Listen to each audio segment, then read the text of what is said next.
Hello everyone, and today we are going to be talking about my engineering experience of this 3 years. This 3 years of engineering that I have experienced is like very different. I have not experienced any kind of like this experience in my 3 years of any education. Things that I've learned the hard way. There are so many things I've regretted doing, and also there are so many things that I have did and advise you also to do. And finally, last but not the least, and the most important one of all, it is how to have fun.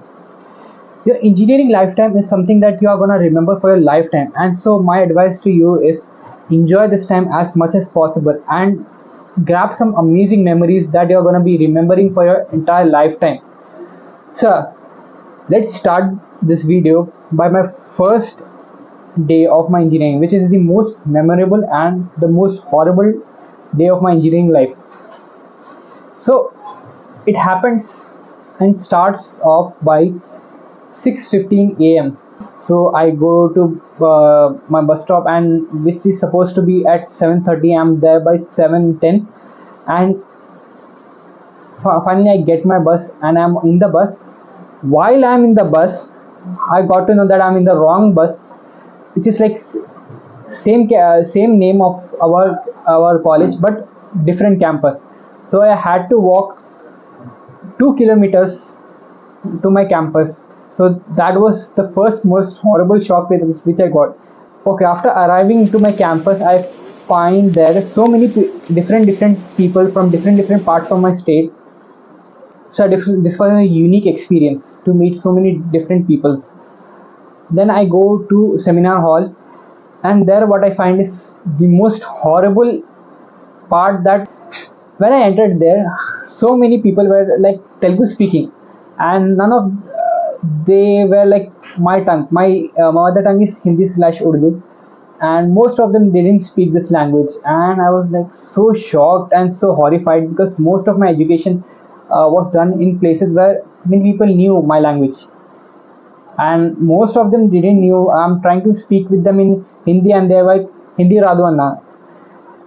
And when I'm speaking with them in English, some of them can understand a little bit of bit, and most of them just like, no, I don't know, like they can't speak even in English. So I'm like, sorry Anna, sorry. And that's not it. There was something more horrible, and that was my commute time. Remember I told you I was like by my bus stop at 7:30 a.m. and I reached my college by 9 o'clock, 9:10. Okay, and when our college got released,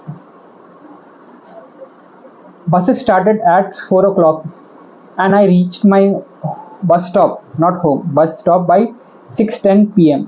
And it was like nearly every day I was like traveling for 3.5 hours to 4 hours, and I was like, oh my god, how am I gonna handle this? This so much to handle. I couldn't get over this for months and months. Shout out to my uncle, because when I told him about this, he was like, yeah, you are right, you travel and commute for a long distances, but you know about the driver, maybe he gets like maybe hour before you, and he just cleans off the bus and starts revs, whatever he does, he gets first on the bus and he gets last.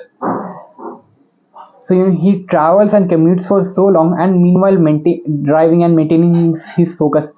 And meanwhile I'm there in the back chilling with my friends, playing some games, or maybe just sleeping or eating whatever. And there that man who's driving the bus is always struggling, whether it is like extreme heat or maybe it's like December, like cold months going on. And so our drivers are really like underappreciated people. So hats off to our drivers here, because they are struggling so much and they are extremely underpaid people. Okay, so getting back to the topic, I am getting introduced to my aeronautical class, and that class was huge, and it was like very luxurious compared to my previous schooling or intermediate classes. And your first year is almost like your extension of your previous study, like intermediate third year it is. You will have similar subjects like chemistry, physics, maths, and English. So it is just an extension of your third. It is think of it like intermediate third year, same subjects, maybe somewhat same topics also, like Kirchhoff's law. You will have Wheatstone bridge. You will have escape velocity definitions. Like it is so similar to those things. Now the main part for all of you who are freshers or planning to get into engineering college, that is thoroughly examine your question paper, because to know the pattern is like a real secret of getting ahead of so many competition and getting scoring good marks. Now let's take my own example, how I destroyed my own CGPA by my own ignorance, and let's see. So your paper will be like this. Part B, part A is obviously 1 mark questions. So this is your part B. Let's suppose there is section 1 which contains 10 marks, and there's choice. First question A and B, and then second question. Both of this you will either carry like 10 marks. Okay, 10 marks and 10 marks. So my mistake was that I actually, like, let's suppose I know here's part A. Okay, I know this question. I don't know the part B from here. Then what I did was, but I don't know here also part A, but I know part B. I know this and I know this. I don't know this both. So what I actually did in my question paper for the first sem was, I actually wrote this and this. So that's not how you can do. You can either select this both or this both. So in case if you do like me, like this one and this one, you will get only one question's marks. Let's say it carries 5, you will get 5. It is the best of 2. So if you did this better, then you will get only this 1 mark. You won't get any mark for this one. So this is the reason why I lost a good amount of CGPA, and most of my faculty which I had a good impression on, they asked me like, what is your CGPA? I was like 7.6, and they're like, that's too low. How are you gonna manage when you go on to your next semesters and next years? CGPA, if your CGPA is now only low, then it's very hard for you to manage. And I was like, oh shit, yeah, they're right. And when I learned the question paper pattern, next semester I scored like 8.7 CGPA. So just thoroughly examine your question paper model, how it is designed, and just for your first stage I would highly recommend just go through your question paper patterns. That is enough. Most of the questions will be repeating or similar. Second year, so this is where your actual engineering begins. You will start getting more flexible, because unlike first year where even a single day of leave, your class in charge would call your parents and say like, why are they absent, inquiry, and next day punishment. So maybe you will not have this, maybe just a maybe.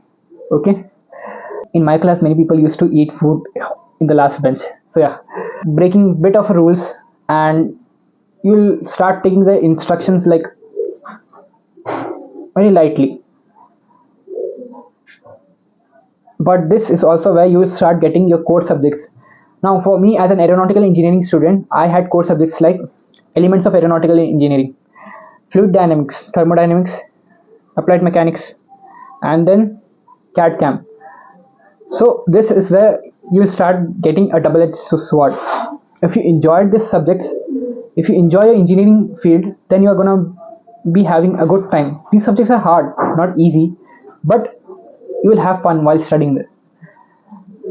In contrast, if you hated this engineering field, let's say you chose CAC AIML because packages are high, then you are gonna be struggling very bad, because you will have like discrete mathematics, you will have algorithms, you will have programming language, the worst of all. So yeah, you will have very hard time during this. So take your favorite engineering field, no matter the package. Worry about the jobs later, because this is where you need to enjoy your engineering life. And if you are already stuck with this engineering, then try to create some bond with the subjects. Why the subjects are important for me, how studying the subject can be beneficial for me.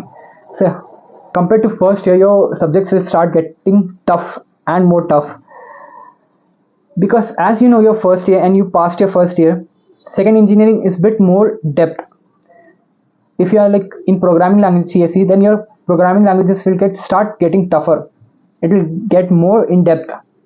It was like before, like print hello world, variables, palindromes, find a set of natural numbers. Now it will be more complicated, like I don't want to even speak of that.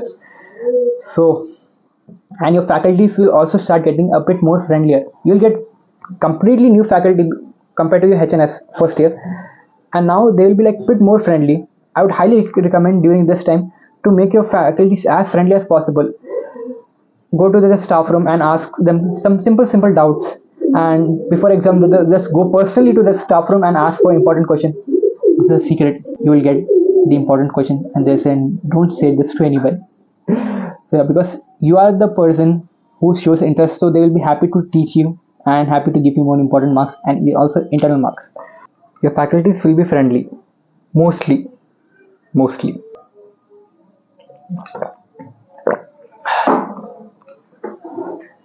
Third year, this is where the time flies.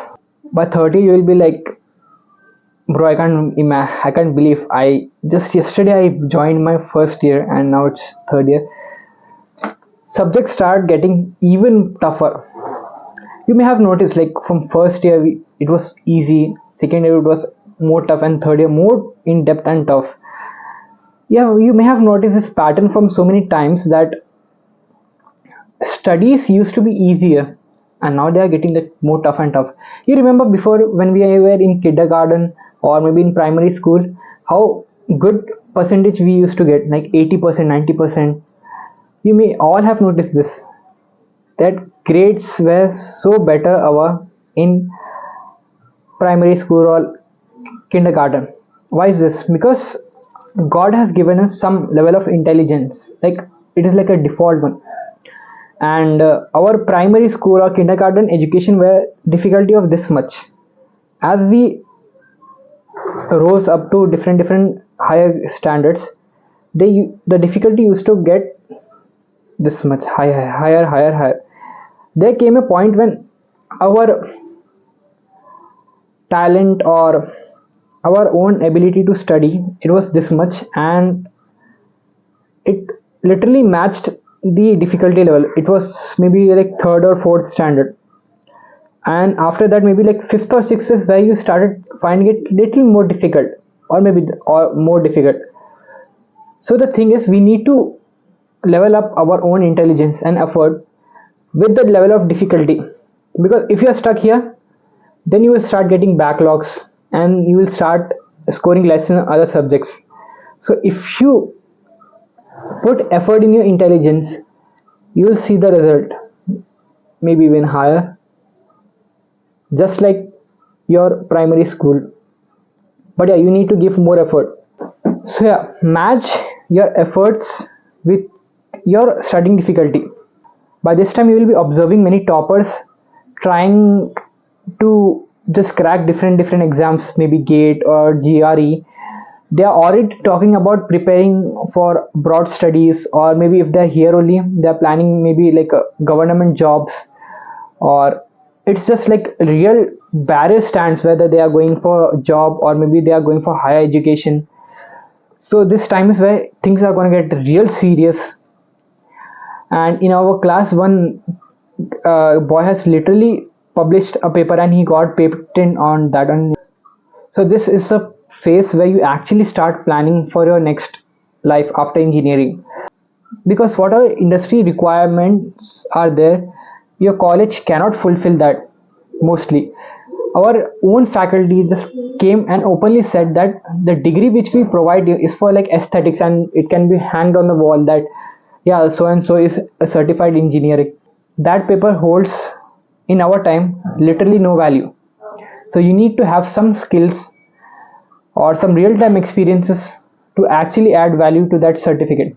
My advice to you all is, in especially a third year, aggressively try to acquire some skills, real-time experiences, which I haven't. I need to do. Time goes so fast in third year. I was like planning I'll do this and I'll do that, and my first semester is over, and now it's second sem. So yeah, search online, use ChatGPT, use Perplexity, anything, and ask what are the requirements for your field of engineering. Maybe it's some softwares, or maybe it's some certificates, it's real time experience. Search everything and start doing them by 3-1 only. I'm starting at 3-2. So make yourself industry ready. So this is a bonus segment of fourth year. Being honest with you, I am not in fourth year, but I have so many friends who are in fourth year. So I have some rough knowledge of what fourth year is. Fourth year is mainly where time where you actually step out of your college. Your college themselves, especially in the fourth year second sem, your college will be only for 2 days, literally 2 days from their own site. It's not like you are bunking the college or anything, you are taking your own leave. College themselves will be college, they themselves will allow you to get outside and grab real world experience for campus placement, or maybe just getting a job outside. So third year is where you pave your path for your fourth year self to just go actual and get some knowledge or get some experience in the internships. So when I actually get in fourth year, I'm sure I'll be helping you all for what all things are there in fourth year, and how engineering feels like when you are at the end of the road. So thanks for watching. I hope you grasp so many lessons from this video, and if you did, make sure to leave a like and subscribe to the channel, and stay tuned because I will be posting more things regarding engineering and more opportunities. And if you have your own experiences from this engineering, make sure to leave a comment down below so that others, even including myself, can benefit from this one. And as always, thanks for watching, and keep improving, keep learning. Until then, I'll see you in the next one. Bye.